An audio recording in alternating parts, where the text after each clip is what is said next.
Good afternoon, and thank you for that really kind introduction, and thank you for having me here today. I am Congressman Mark Tanko from the 39th District of California.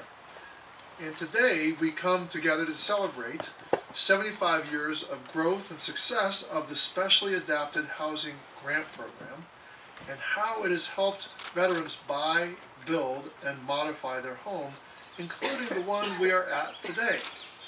The grant program was established in 1948 by the Department of Veterans Affairs to provide support to paralyzed veterans returning home from war in adapting their homes to meet their unique needs. As we mark the 75th anniversary of this vital program, it's worth reflecting on the significant impact it has had on the lives of thousands of veterans and their families. The SAH grant has been a lifeline for veterans like Kenneth Laurent, a World War II Navy veteran. After the war, Ken and his wife Phyllis returned to Rockford, Illinois, and later that year, Ken was diagnosed with a large spinal cord tumor and immediately underwent surgery. The result of the tumor and subsequent surgery left him paralyzed from the waist down for the remainder of his life at just the age of 27, classifying him as a disabled veteran. Now, thanks to the SAH grant, he was able to write Frank Lloyd Wright, who helped him design a wheelchair friendly home that allowed him to focus on his abilities rather than his disabilities.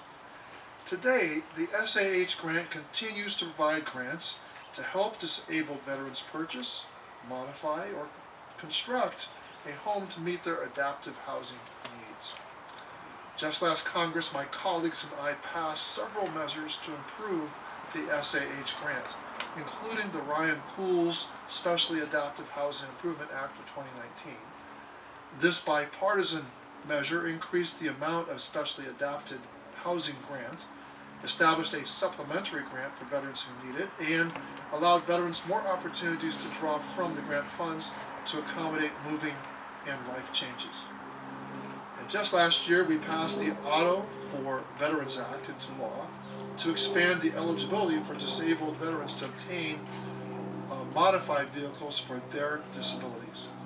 This was long overdue. This was a long overdue effort that finally allowed some veterans that had been forced to keep their adapted vehicle running for decades.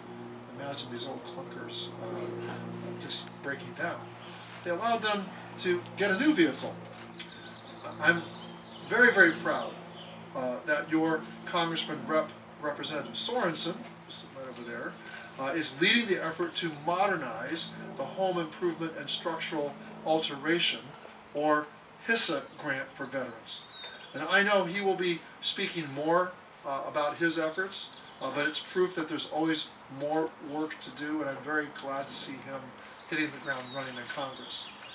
Now, as the ranking member of the House Committee on Veterans Affairs, I'll continue to work with my colleagues to modernize and strengthen the SAH grant program for veterans and their families and ensure that these benefits continue to be protected. I recognize the ongoing need to support disabled veterans and ensure that they have access to the resources and assistance they need to live fulfilling lives. As Americans, we owe it to veterans and their families to pay for the cost of war. Just as we did that 75 years ago with the SAH grant program, and we did it last year with my bill, the Honoring Our Pact Act, this bipartisan law ensures that a connection is made between toxic exposure and certain cancers and illnesses, so veterans can get the health care that they need. Now, if we're going to send men and women off to war, we better be ready to pay for all of the costs associated. So I'm going to continue to find ways to support veterans and their families once they come home and when they come home. And just in closing, what an amazing experience to be here in your community, and what a treasure we have in the Laurent House here. So thank you.